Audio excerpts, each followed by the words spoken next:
Oke, salam dan salam sejahtera dan lama saya tidak bersiaran. So, hari ini saya melihat kenyataan yang dikeluarkan oleh Tan Sri Muhyiddin Yassin berkenaan dengan isu MPBN sokong PN tak langgar Akta Lompat Parti. Yang mana saya lihat kenyataan ini pada saya Tan Sri Muhyiddin Yassin waktu membentangkan isu ataupun akta anti lompat parti ini, saya rasa beliau tidak ada dalam parlimen. Begitu juga dengan Datuk Seri Azmin Ali waktu itu, kalau tak silap saya. Daripada apa yang kita lihat, kenyataan yang dikeluarkan oleh Tan Sri Muhyiddin Yassin ini, jelas beliau sudah pun terdesak kerana beliau terlalu kemaruk untuk nak menjadi Perdana Menteri sekali lagi. Apa yang kita boleh rumus di sini, apabila kita lihat kenyataan yang dikeluarkan oleh GPS.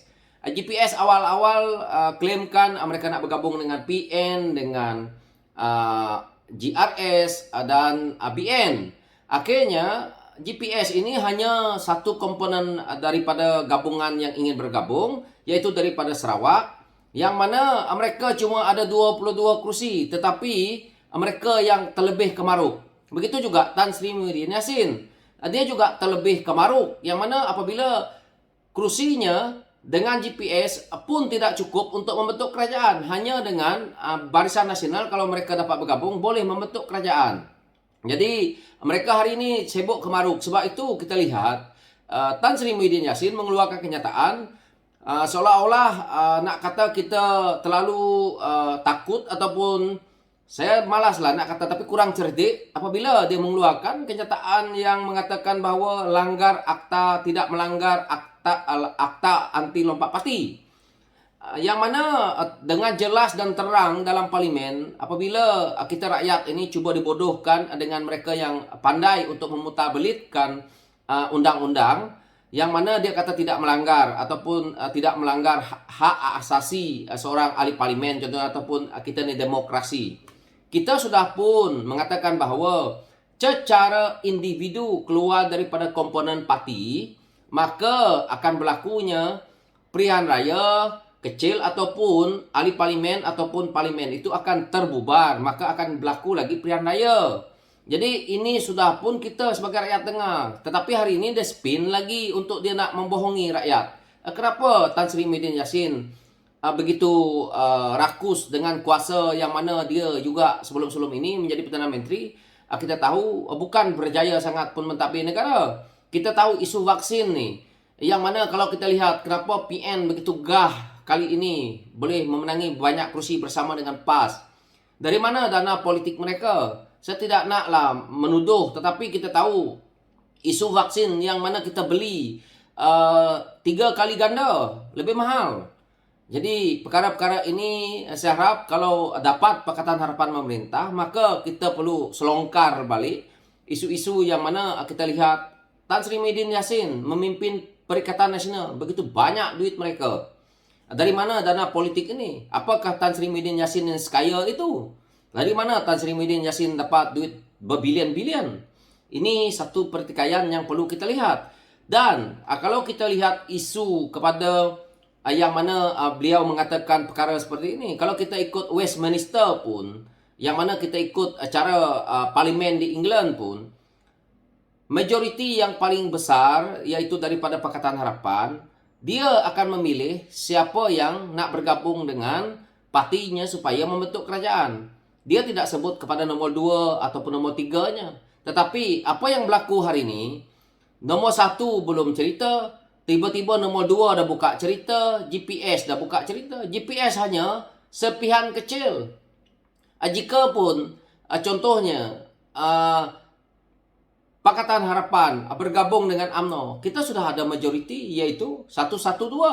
Belum lagi kita mungkin ada tambahan daripada yang lain. Tetapi jika PN bergabung dengan GPS, mereka tidak dapat majoriti.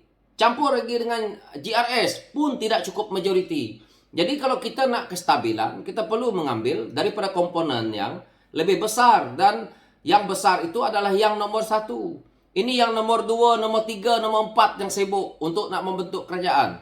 Ini adalah sikap rakusnya pemimpin-pemimpin ini. GPS, kenapa dia beria-ia nak menyokong kepada Perikatan Nasional? Sedangkan di Sarawak ini, pemimpin-pemimpin GPS itu yang terdiri daripada pemimpin-pemimpin kaum-kaum Bidayuh, kaum-kaum Dayak ni, tidak melihat perkara ini. Sebab isu inilah saya rasa tidak lama lagi GPS pun akan dihumban di Sarawak. Tunggu PRN ini, maka isu-isu ini akan bermain. Jika GPS bermain politik yang mana tidak menguntungkan rakyat, mereka akan terima padah kali ini. Jadi kita lihat, kalau isu-isu ini boleh dimainkan oleh calon-calon kita, maka saya percaya lepas ini kita boleh tumbangkan di PRN yang ke-13 ini di Sarawak. Kita lihat gabungan yang dimainkan, isu yang dimainkan oleh gabungan Perikatan Nasional. Sangat resis sekali. Tetapi GPS bersekongkol. Kenapa nak bersekongkol? Pada saya setujulah dengan sikap yang GPS buat ini. Sekurang-kurangnya rakyat Sarawak itu tahu. Dan kita tahu sikapnya GPS ini juga resis. Dia menggunakan isu kenegerian, dia menggunakan isu Dayak, tetapi akhirnya tanah-tanah Dayak dirompak di Sarawak, yang mana orang-orang Dayak ramai tidak dapat pun Seksyen 18, Seksyen 6, Seksyen 6A, semua tak dapat kepada Dayak. Isu-isu tentang untuk nak survey tanah, untuk nak bagi hak ataupun tanah adat ataupun tanah yang mana dah turun-temurun, memang di situlah orang Dayak ini duduk. So pada saya lihat kenyataan Muhyiddin ini kembali dengan isu melanggar anti lompat parti ini. Maka kalau dia kata seperti itu, maka saya rasa kita tidak nak perkara ini akan berlaku di waktu akan datang. Saya harap Pakatan Harapan boleh saja meneruskan untuk bergabung dengan Barisan Nasional dan akhirnya bentuk kerajaan dulu. Dan akhirnya kita perlu memperbaikikan RUU anti lompat parti ini. Kerana kita tahu RUU anti lompat parti ini telah pun kita lihat dibentangkan diplomen, yang mana Menteri Undang-Undang waktu itu Wan Junaidi adalah daripada Sarawak, yang mana dia buat RUU anti lompat parti ini. Dia tidak juga masukkan individu, tetapi kumpulan parti. Jadi kalau daripada kumpulan parti ini melompat, maka akan berlaku pilihan raya kecil. Tetapi kita mahu akan diperbaiki, yaitu individu sekali yang akan lompat pada masa akan datang pun kita penelitikan dengan buat pilihan raya kecil, ataupun dia juga kita buang daripada menjadi ahli parlimen ataupun adun. Ini adalah satu taktik yang dibuat oleh GPS, kerana pemimpin GPS tahu mereka kalau tidak bergabung terus dengan mana-mana komponen parti, mereka akan mati. Jadi dia nak menyelamatkan pemimpin GPS, maka dia buat undang-undang yang seperti ini. Akhirnya kita bentangkan, tetapi kerana kita juga tahu bahawa tidak cukup masa, maka ahli-ahli parlimen PHS lebih baik kita setuju dalam isu ini, tetapi di waktu akan datang diperbaikikan. Selepas diperbaiki, saya percaya GPS akan tumbang di Sarawak, kerana kita dah faham permainan politik GPS terlalu lama menipu rakyat Sarawak. So itu yang saya lihat, itu yang saya boleh share dengan kawan-kawan di luar, bahawa kenyataan yang dikeluarkan oleh Tan Sri Muhyiddin Yassin, yang dikeluarkan oleh Abang Jo sebagai Premier Sarawak. Abang Jo pula sebagai Premier Sarawak, dia adalah hanya adun tetapi pengurusi kepada GPS. Beliau pula pengurusi kepada partinya, tetapi beliau tidak pernah juga bertanding ahli parlimen. Jadi beliau lebih pula sekuahnya daripada apa yang kita lihat. Pada saya harap pemimpin-pemimpin yang menjadi kerajaan akan datang perlu memperbaiki balik RUU anti lompat parti ini, agar strukturnya lebih kukuh, agar kita tidak mau lagi kumpulan parti pun jangan kita bagi melompat.